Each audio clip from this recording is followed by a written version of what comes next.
우리가 이 성경을 읽어보면요, 특히 이 출애굽기 같은 경우에는 우리가 이스라엘 백성들이 애굽에서 종살이하다가 이제 애굽에서 나오는 그런 구원의 사건, 그것을 다루고 있잖아요.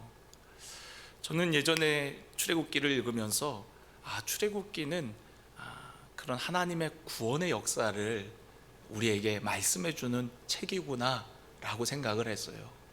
그런데 출애굽기를 자세히 읽어보면 출애굽기 중간부터는 20장부터는 하나님을 어떻게 예배해야 하는지, 그 하나님을 예배하는 방법에 대해서 설명을 하거든요. 그러니까 출애굽기 상당 부분이 이스라엘 백성들의 구원을 이야기한다기보다 어떻게 하나님을 섬길 것인지, 어떻게 하나님을 예배해야 되는지, 그것을 말씀해 주고 있고요. 또 출애굽기의 전반부에는 이스라엘 백성들, 애굽에서 종살이하던 그들을 하나님을 섬기게 하기 위해서 애굽 땅에서 건져내는 그런 이야기가 기록되어 있는 걸 볼 수가 있어요. 그러니까 그들을 구원하시는 이유가 바로 하나님을 섬기기 위해서, 예배하기 위해서 그들을 섬긴다는 것을 볼 수가 있다는 것이죠. 그래서 여러분, 출애굽기의 진짜 주제는 구원받은 백성이 하나님께 드리는 예배, 그거에 대해서 말씀하고 있어요. 출애굽기뿐만 아니라 성경 전체가 사실은 예배에 관한 주제를 다루고 있습니다. 우리가 창세기에 우리가 함께 나누었던 가인과 아벨의 이야기, 그것도 역시 예배에 대한 말씀이었죠. 또 가인과 셋, 아벨을 대신해서 하나님께서 아담과 하와에게 셋이라는 아들을 주셨는데, 그 셋을 주심으로 말미암아 이제 하나님을 예배하는 그런 백성으로 삼으시거든요. 그래서 성경에 보면은 셋이 에노스를 낳고 비로소 여호와의 이름을 불렀더라.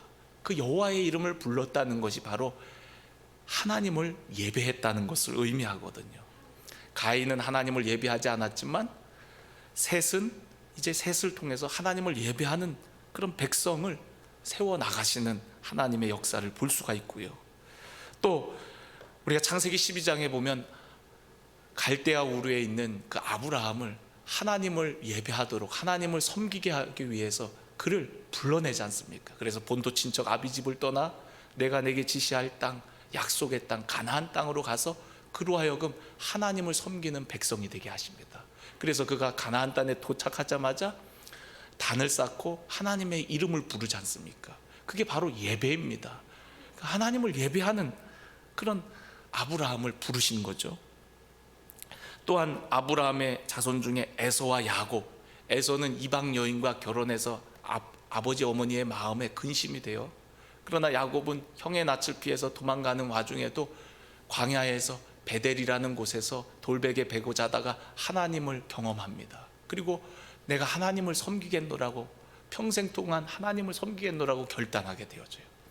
에서는 하나님을 섬기지 않는 백성의 표본이고, 야곱은 하나님을 예배하는 백성의 표본이 되는 것이죠. 사울과 다윗, 북이스라엘과 남유다, 또 신약시대에 와서는 12제자를 통하여서 하나님을 예배하게 하고 성령으로 예배하게 하고, 그 12제자를 통해서 초대교회가 형성되고, 그 초대교회를 통해서 열방을 향하여 땅끝까지 이르러 복음을 증거하고 하나님을 예배하는, 하나님을 섬기는 백성이 되게 하겠다는 것이 바로 성경의 이야기, 핵심 주제인 거거든요. 그래서 여러분, 요한계시록을 보면 마지막에 구원받은 백성들이 하나님을 예배하며 성경이 끝나요. 그러니까 성경의 전체 흐름 가운데 예배가 얼마나 중요한 주제인지 우리는 성경을 읽으면서 그것을 알 수가 있는 것이죠. 오늘 여기 출애굽기 말씀에 보면은 모세가 바로에게 가서 이 백성을 보내라 라고 얘기를 해요. 이 백성을 보내서 절기를 지키게 하라 라고 말씀합니다. 그 절기를 지키게 하라는 것은 하나님을 섬기게 하라 라고 얘기를 하는 거예요. 그런데 바로가 순순히 그 백성들을 보내질 않죠. 순순히 보내질 않아요. 모세도 처음에 하나님을 떨기나무 가운데 만났을 때 당신이 누굽니까? 나는 나다 하면서 하나님이 자기를 그렇게 표현하시잖아요. 그러면서 모세에게 이런 말씀을 해요. 출애굽기 3장 10절에 보면 이제 내가 너를 바로에게 보내어 너로 내 백성을 애굽에서 인도하여 내게 하겠고, 모세가 하나님께 고하되 내가 누구간데 바로에게 가며 이스라엘 자손을 애굽으로 인도하여 내리까 하니까 내가 정녕 너와 함께 있으리라. 네가 이 백성을 애굽에서 인도하여 낸 후에 너희가 이 산에서 하나님을 섬기리니 이것이 내가 너를 보낸 증거니라 라고 말씀하고 있어요. 여러분, 이 산은 호렙산을 의미하죠. 이 산에서 하나님을 섬기리니 이것이 내가 너를 보낸 증거니라. 그러니까 하나님의 약속은 이스라엘 백성들이 이제 이곳에 와서 예배하게 될 것을 분명히 말씀해 주셨어요. 이곳에서 하나님을 섬길 것이다, 이곳에서 나를 섬길 것이다 라고 말씀하세요. 그런데 상황은 만만치 않죠. 바로가 쉽게 놔줄 리가 없습니다. 그래서 하나님께서는 그런 바로의 강팍한 마음을 무너뜨리기 위해서 10가지 재앙을 통해서 결국에는 바로 왕을 비롯한 애굽을 심판하시게 되어지죠. 저는 출애굽기를 읽으면서 그런 생각을 했어요. 왜 하나님께서 단번에 그냥 이스라엘 백성들 끌어내실 수도 있을 텐데 왜 10가지 재앙이나 내리면서 그렇게 시간을 끄셨을까? 단번에 그냥 하나님이 능력이 많으시니까 단번에 그럴 수도 있는데 뭐 여러 가지 이유가 있겠죠. 애굽인들이 섬기는 그런 우상들을 하나님께서 하나하나 심판하신 의미도 있는 것이고요. 또 그러한 심판을 통해서 10가지 재앙을 통해서 하나님이 어떤 분인가를 알도록 하기 위해서. 네. 여러분, 한 번에 하나님을 우리가 어떻게 알겠습니까? 그런데 그 시간을 두고 하나님께서 일하시는 모습들을 통해서 우리 하나님이 우리를 섬기라고 부르시는 그 하나님이 어떤 분인지를 알도록 하기 위해서. 그래서 여러분, 출애굽기를 읽다 보면 나 여호와가 어떤 분인지를 너희로 알게 하려 함이라, 이런 거를 중간중간에 나오거든요. 그러니까 10가지 재앙을 통해서 결국에는 이스라엘 백성들뿐만 아니라 애굽 전역이 또 온 세계 사람들이 하나님이 정말 참신이구나, 정말 그분이 우리가 섬겨야 될 하나님이구나 하는 것을 열방에 나타내기 위해서 그렇게 많은 그런 능력들을 보여주신 것이죠. 할렐루야. 오늘 그 하나님을 우리가 섬기길 원합니다. 또 섬기도록 우리가 부름받은 줄로 믿습니다. 하나님을 기쁘시게 하는 예배를 드리기 위해서 반드시 거쳐야 되는 것이 바로 영적 전쟁입니다. 바로는 사탄의 모형이에요. 그래서 어떻게든 우리가 하나님을 섬기는 것을 싫어합니다. 이스라엘 백성들이 하나님을 섬긴다고 하는데 그걸 싫어해요. 그렇게 많은 재앙으로 인해서 나라가 망하게 되었어도 그들이 하나님을 섬긴다고 할 때 그것을 어떻게든 못하게 하려고 하는 것이 바로였고, 그것이 바로 사탄의 모형이라는 것이죠. 오늘 우리들은 그 바로가 행했던 모습들을 통해서 우리가 사탄의 전략을 간파하고 우리가 정말 하나님을 기쁘시게 하는 참된 예배자로 세워지기를 간절히 원합니다. 그렇다면 이 바로가 어떻게 했습니까? 5장, 우리 출애굽기 5장 8절을 우리 한번 같이 읽어보도록 하겠습니다. 그 뒷부분이에요. 자, 5장 8절. 또 그들이 전에 만든 벽돌 수요대로 그들에게 만들게 하고 감하지 말라. 그들이 게으름으로 소리질러 이르기를 우리가 가서 우리 하나님께 제사를 드리자 하니라 하면서 그들에게 노동을 무겁게 합니다. 하나님 섬긴다 그러니까 이것들 봐라, 배가 불렀네, 그러면서 더 힘겹게 노동을 가중시켜 갖고 하나님 섬긴다는 소리를 못하도록 그렇게 바로가 그렇게 합니다. 그러니까 막 이스라엘 백성들도 막 죽겠다고 괜히 모세 나타나 갖고 뭐 하나님 섬긴다 어쩐다 뭐 우리를 해방시켜 준다 하더니만 결국 우리를 더 힘들게 하는구나 하면서 백성들도 심지어는 원망을 해요. 근데 여러분, 마귀가 가지고 있는 전략 중에 하나는 뭐냐면 예배가 가치 없는 일이라고 생각하게 만들어요. 게으르니까 그 예배를 드린다고, 하나님을 섬긴다고 하는구나, 바로는 이렇게 생각하거든요. 예배는 가치 없고 무가치한 거고 시간 낭비고 시간이 남아도니까 뭐 하나님 섬긴다는 얘기를 하네 라고 생각을 하는 거죠. 그런데 여러분, 예배만큼 가치 있는 일이 세상에 어디 있겠습니까? 우리가 신앙이 약해지면요, 먹고 사는 문제가 더 예배드리는 것보다 더 중요하게 여겨질 때가 많거든요. 많은 사람들이 예배의 자리로 나오지 못하는 이유 중에 하나가 지금 내가 경제적으로 또 사는 것이 너무 힘들기 때문에 돈 벌어야 돼서, 일해야 돼서 못 나온다고 하는 경우들도 많이 있어요. 참 너무 안타깝죠. 물론 우리 일해야죠, 부지런해야죠, 열심을 가져야죠. 그런데 여러분, 우리가 그런 열심과 또 열심히 또 일하는 것 다 중요하지만 우선순위가 중요하다는 것을 잊지 않으셨으면 좋겠어요. 일하는 것도 중요하지만 우리가 하나님을 섬기는 것이 더 가치 있는 일이라는 것, 우리에게 필요한 것을 이미 다 알고 계신 그 하나님 앞에 나와서 먼저 그의 나라와 그의 의를 구할 때 우리가 노력해서 얻을 수 있는 것 이상으로 하나님께서 우리의 필요를 채우시겠다고 약속하셨으니 우리가 먼저 주의 나라를 구하고 주의 의를 구함이 필요한 거거든요. 그게 바로 믿음의 법칙입니다. 믿음으로 먼저 나가면 믿음으로 말미암아 믿음에 이르게 되어져요. 그런데 여러분, 우리가 믿음으로 나아가지 못하면 계속 믿음 없는 상태에 머무르게 됩니다. 믿음으로 나아가면 믿음으로 믿음에 이르게 되는데 믿음의 역사를 경험하게 되는 거거든요. 그래서 여러분, 믿음으로 먼저 나아감이 필요해요. 요단강이 갈라지지 않았지만 그 갈라지지 않은 출렁출렁하는 그 요단강을 하나님의 약속의 말씀을 믿고 발을 내디딜 때 갈라지는 역사가 일어나는 거거든요. 오늘 우리에게 그런 믿음이 필요한 거예요. 오늘 삶의 형편과 상황이 보기에는 만만치 않고 먹고 사는 문제로 마음의 괴로움과 또 어려움들이 있지만 그럴 때일수록 하나님을 의지해야 되는 거거든요. 그럴 때일수록 믿음으로 주 앞에 나아올 때 내 힘과 노력으로 하지 못했던 그것까지도 주님께서 우리의 삶 가운데 도우시고 역사해 주시는 크신 은혜를 경험하는 거거든요.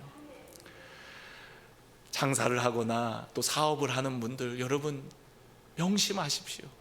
그 일들이 중요하지만 그거보다 더 중요하고 가치 있는 일이 바로 하나님, 만물을 창조하시고 오늘도 세상을 주관하시는 그 하나님을 섬기는 것, 예배하는 일이라는 사실을 여러분 잊지 마시기를 주의 이름으로 축원합니다. 한 번은 저희 교회 권사님 한 분이, 제가 전에 목회하던 권사님이 참 은혜를 받고 교회에 열심히 나오시는 거예요. 처음에는 주일만 지키시던 권사님이셨는데 집사님이었죠. 그때는 집사님이었다가 은혜를 받고 나니까 예배의 자리가 사모가 되는 거예요. 그러니까 이 집사님이 주일날만 나오는 게 아니라 수요일날도 나오고 또 목요 찬양도 나오고 또 속회 예배도 참석하기 시작하고, 그런데다가 교회에서 특별 새벽 예배니 뭐니 하니까 또 새벽도 나오는 거예요. 나중에는 이제 권사님이 되셨는데 어느 날 이 권사님 남편이 주일날 술을 마시고 교회를 오셨어요.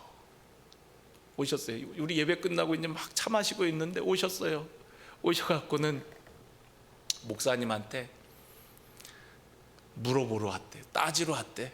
그래갖고 말씀하시라고, 무슨 말씀을 하시려고 오셨냐고. 그러니까 아니 왜 교회는 허구한 날 그렇게 예배를 드리냐고. 아니 우리 아내가 내가 주일날 한 번 가는 거는 내가 참아줬는데 이제는 뭐 매일 가다시피 하니까 남편분께서 화가 머리끝까지 나가고 그냥 오기는 조금 그러셨는지 술을 한 잔 걸치시고는 따지러 오신 거예요. 그래갖고 우리 아내 뺏겼다고 그러면서 서운하셔갖고 교회 일주일에 한 번만 드리면 되는 거 아니냐 그러면서 저한테 물으시는 거예요. 그래서 제가 그랬죠. 아유 그러게요. 아이고 제가 교회 오지 말고 빨리 집에 가라는데도 저렇게 안 가고 저러고 계시네요. 저는 여기서 가라고 합니다. 근데 본인이 좋아서 저러는 걸 어떡합니까? 그러면서 제가 그랬죠. 우리 아무개 성도님은 회사를 일주일에 몇 번 갑니까? 제가 그렇게 물어보니까 자기 5번 간대요. 아니 왜 5번씩이나 갑니까? 일주일에 한 번만 가시지 왜 그렇게 많이 가십니까? 그러니까 그건 일하는 거지 않냐고, 그거 당연한 거 아니냐고. 그러면은 우리 아무개 성도님 식사는 일주일에 몇 번 하십니까? 그러니까 뭐 다 한대요 자기. 왜 다 하시냐고. 한 번만 하시지. 그냥 일주일에 한 번만 딱 식사하시고 그러지 왜 그 식사를 그렇게 자주 하시냐고. 제가 그랬죠. 우리가 신앙생활도 그런 거다. 한 번만 그냥 하는 게 아니고 신앙생활도 그렇게 우리가 밥 먹는 것처럼 우리가 영적인 양식을 사모함으로 매일매일 먹는 거다. 똑같은 거다. 밥 먹는 거랑 똑같고 우리 아무개 성도님이 직장 가는 거랑 똑같다. 중요하다고 생각하니까 직장에 일주일에 5번씩이나 가고 또 부르면 또 가고 그러지 않냐. 우리 아무개 성도님은 그게 중요하다 생각하니까 빠지지 않고 직장을 열심히 가는 것처럼 우리 아무개 권사님은 하나님 섬기는 것이 중요하다 생각하니까 나는 오지 말라 그러는데 자꾸 온다. 본인이 오는 걸 그 어떡하냐. 아내를 정말 사랑한다면 아내가 하고 싶은 거 할 때 옆에서 좀 도와줘라. 뭐 나쁜 거 하러 가는 것도 아닌데 좀 도와주면 안 되냐. 좀 도와줘라. 아내를 사랑하는 마음으로 같이도 가끔 오고 좀 가면 내버려 두고 뭐 집에서 뭐 하는 것도 없으면서 왜 자꾸 붙잡냐. 그러면서 이제 잘 달래갖고 이해해달라고 이제 그래갖고 돌려보냈거든요. 세상 사람들은 이해 못하죠. 교회를 왜 자꾸 가? 이해를 못합니다. 일주일에 한 번 가는 거 아니야? 일주일에 한 번만 가고 아니면 한 달에 한두 번만 가고 한두 주는 우리 같이 놀러 가면 안 돼? 이렇게 생각하죠. 그런데 여러분, 우리가 정말 예배가 가치 있는 일이라는 걸 알면 여러분 우리가 그렇게 생각할 수 있겠어요? 여러분들이 만약에 대통령과 약속을 했다면 그 약속을 어기겠습니까? 다른 거 다 취소하고라도 그 대통령을 만나는 그 약속만큼은 여러분들이 어떻게든 직장에 월차를 내고라도 가서 만나지 않겠어요? 여러분 우리가 하나님 만나는 이 시간, 이 예배가 얼마나 귀중합니까? 이거보다 더 가치 있는 일이 세상에 어디 있습니까? 그렇기 때문에 여러분 우리는 예배의 자리를 사모하는 것이죠. 하나님이 이스라엘 백성을 바로의 손에서 끌어내시기 위해 거듭 재앙을 내리시죠. 재앙으로 고통당하자 바로는 전략을 변경해요. 어떻게 변경하나 보겠습니다. 8장 25절 말씀을 한번 보겠습니다. 우리 출애굽기 8장 25절 다 같이 한 목소리로 읽겠습니다. 바로가 모세와 아론을 불러 이르되 너희는 가서 이 땅에서 너희 하나님께 제사를 드리라 라고 얘기해요. 여러분 제사를 드려도 좋대요. 하나님을 섬겨도 좋대요. 근데 어디서 드리라고요? 이 땅에서, 애굽 땅에서 드리라 라고 얘기를 합니다. 애굽 땅에서. 바로도 그렇고 사단도 그렇고요, 장소가 얼마나 중요한지를 잘 알고 있어요. 그래서 자신의 영향력 아래에서 되도록이면 벗어나지 못하도록 하는 것이 사단의 전략입니다. 우리가 어느 곳에서나 예배 드릴 수 있는 것이 사실입니다. 그런데 여러분 우리가 구별된 장소에서 예배할 때 더 강력한 하나님의 임재와 역사하심, 또 하나님의 은혜를 경험할 수가 있는 거거든요. 애굽 땅에도 하나님 계시죠. 그곳에서도 하나님 영광 받으시죠. 요셉을 통해서 그렇게 영광 받으셨지 않습니까? 그러나 우리가 하나님을 섬김에 있어서 우리의 구별된 장소가 중요해요. 그래서 그냥 여기서 드리라고 얘기를 하는 거예요. 여러분, 우리가 어느 곳에서나 예배할 수 있지만 여러분, 하나님 전을 사모함으로 올 때부터 여러분의 예배가 시작된다 그랬죠. 벌써 여러분들이 이 추운 날씨 속에 그 찬바람을 맞으며 주의 전을 향해 올 때 이미 여러분들은 정말 하나님을 가장 귀하게 예배하는 예배자가 된 거예요.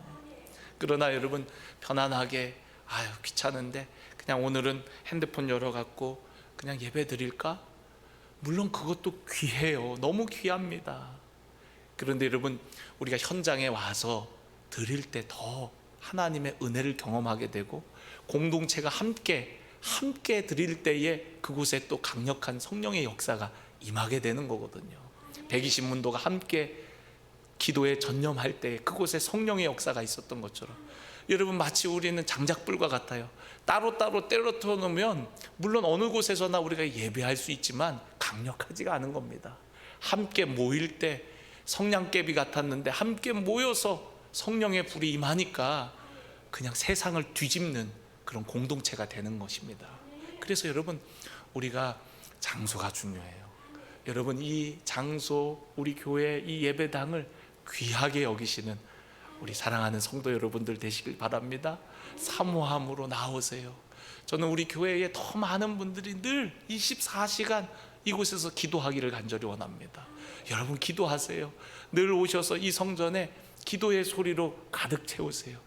제가 오늘도 신방하면서 우리 80 넘으신 우리 할머니, 권사님, 집사님들, 여러분들에게 사명이 있다고, 아무것도 못한다고 생각하지 말고 여러분 오늘 호흡이 있다는 거는 하나님이 여러분에게 아직도 사명이 남아있다는 증거라고.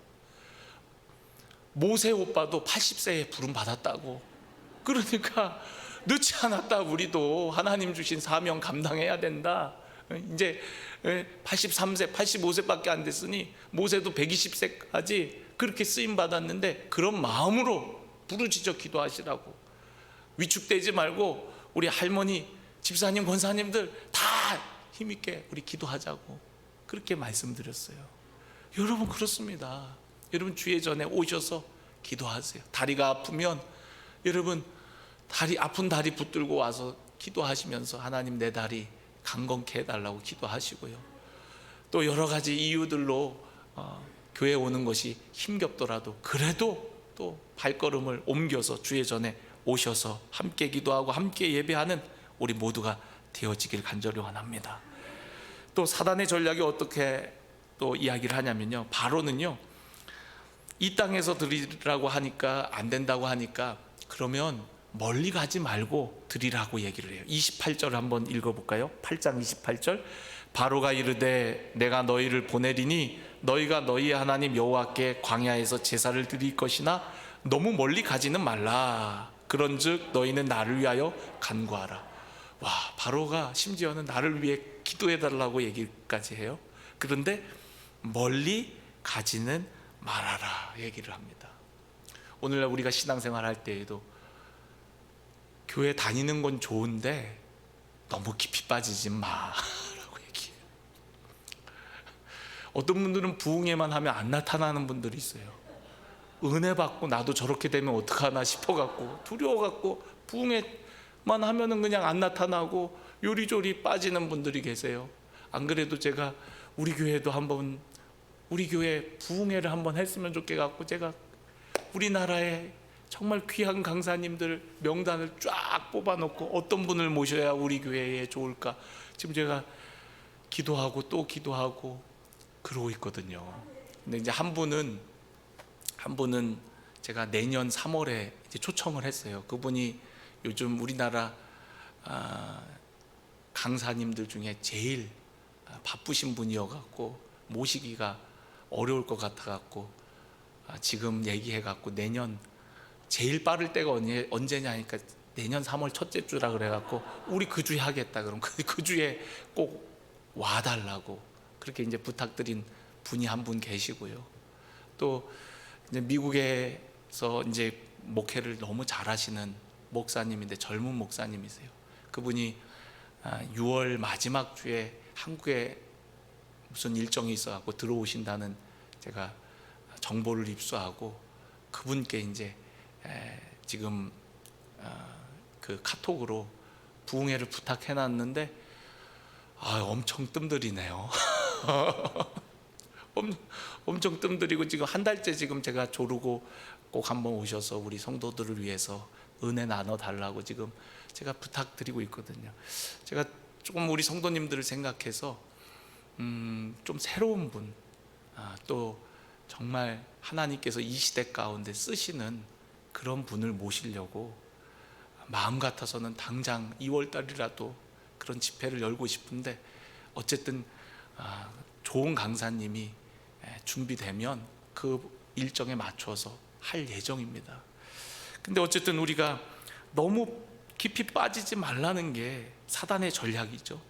그래서 바로는 잠시 떠났다가 다시 애굽으로 돌아오라는 거예요. 다 돌아오라는 겁니다. 애굽이 바로 삶의 터전이고 너희들이 이곳에 살아야 된다는 것을 얘기를 해요.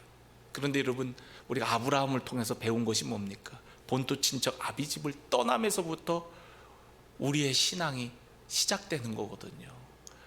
거룩한 예배자의 삶은 그 우상 숭배가 가득한 그 갈대아우르, 애굽, 그곳을 떠나면서부터 진정으로 하나님을 섬기는 그 섬김이 시작되는 거거든요. 그런데 떠나지 못하도록 하는 거예요. 여기에 그냥 살아라, 익숙한 곳을 살도록 유혹하는 거예요. 실제로 이스라엘 백성들은 출애굽하고도 가나안 땅이 아니라 애굽 땅을 그리워했어요. 애굽에 있을 때가 좋았는데 그곳을 잊질 못합니다. 그럴 정도로 잘 떠나질 못했어요. 온전히 떠나질 못했어요. 온전히 떠날 때 우리는 하나님을 비로소 섬길 수 있는 거예요. 사람들은 도전을 싫어해요. 편안한 것을 좋아합니다. 안정감 있는 생활을 좋아해요. 변화를 싫어합니다.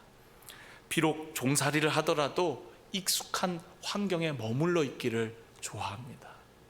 여러분, 오늘 과감하게 내 삶에 하나님을 섬기는데 거리적거리는 것들이 있다면 과감하게 벗어던지세요.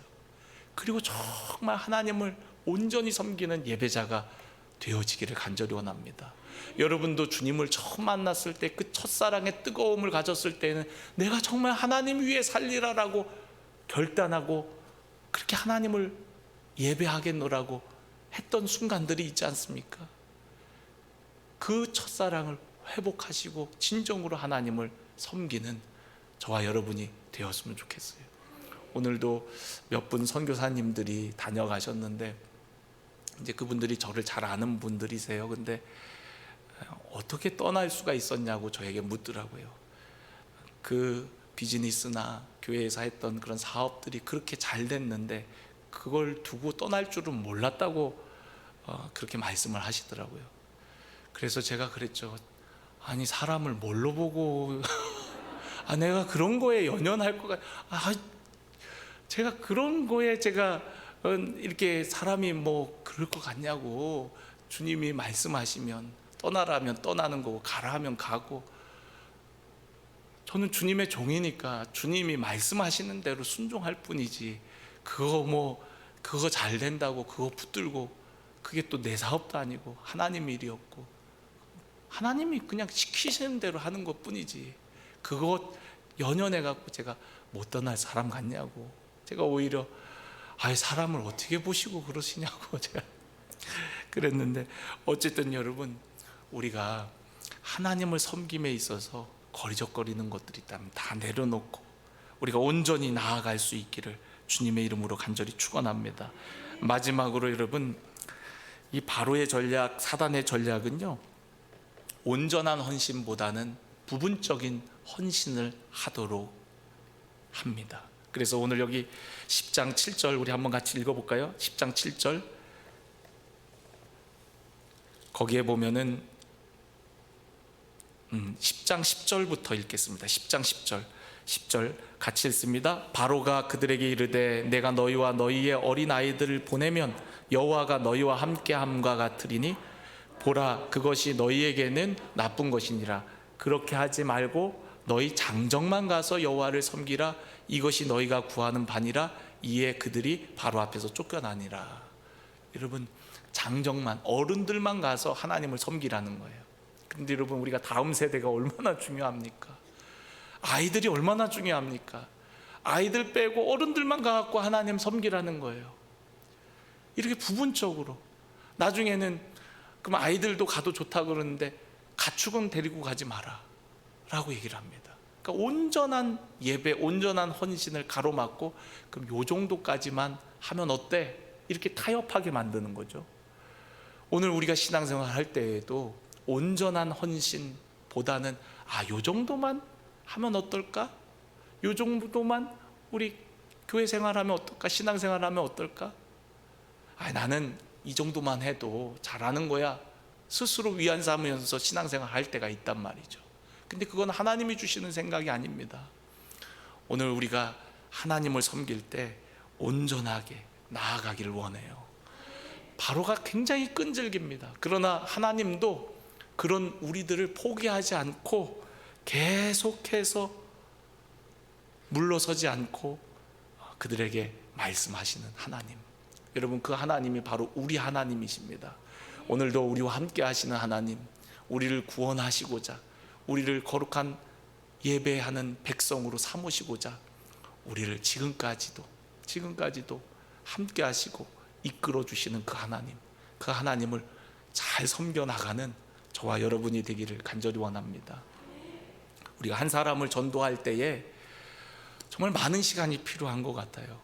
우리 교회의 여러 성도님들이 이야기할 때 제가 들어보니까 어떤 분은 자기가 교회 나오는데 누군가가 10년 동안 전도했다고, 10년 동안 와서 얘기했다고, 그런 얘기를 들어요. 10년 동안 포기하지 않고 그렇게 얘기한 누군가가 있었기 때문에 이분이 교회를 나오는 거죠. 10년 동안 버틴긴 분도 대단하지만 10년 동안 찾아가서 얘기한 분이 더 대단한 거예요. 하나님의 마음이죠. 하나님의 마음이 아니고서는 그걸 어떻게 합니까? 몇 번 찾아가다가 에이 저 사람은 안 돼 그러고서는 그냥 안 보고 말죠. 그런데 여러분, 하나님의 마음을 가지니까 그 사람이 주께로 돌아오기까지 1년, 2년, 3년, 10년이 넘게 걸려도 찾아가서 얘기하는 거예요. 그래서 결국에는 하나님을 섬기는, 하나님을 예배하는 우리 반석교회 성도가 된 거 아니겠어요? 여러분, 하나님께서 이스라엘 백성들을 그렇게 포기하지 않고 하나님을 섬기는 예배자가 되도록 그렇게 10번의 재앙을 통해서 바로와 싸우시고 그들을 심판하심을 통해서 하나님이 어떤 분인가를 나타내시고 한 번에 보여줄 수도 있는데 그런 시간차를 두시고 하나님의 살아계심을 만방에 나타내심으로써 이스라엘 백성들이 그 하나님을 섬기게 되어지는 거거든요. 애굽 땅에서 430년 동안 종살이를 했기 때문에 하나님에 대한 지식이 없는 거예요. 그런데 그러한 하나님의 놀라운 기적과 역사를 보면서 하나님이 이런 분이라는 것을 알아가며 하나님을 섬기는 백성으로 나아가게 되는 거거든요. 오늘 그 하나님을 저와 여러분도 체험하기를 원합니다. 오늘도 이곳에 성령으로 우리와 함께 하시는 그 주님을 경험하고 더 깊이 주님과 친밀하게 동행하며 그 주님을 온전히 섬기는 우리 사랑하는 성도 여러분들 되시기를 주님의 이름으로 간절히 축원합니다.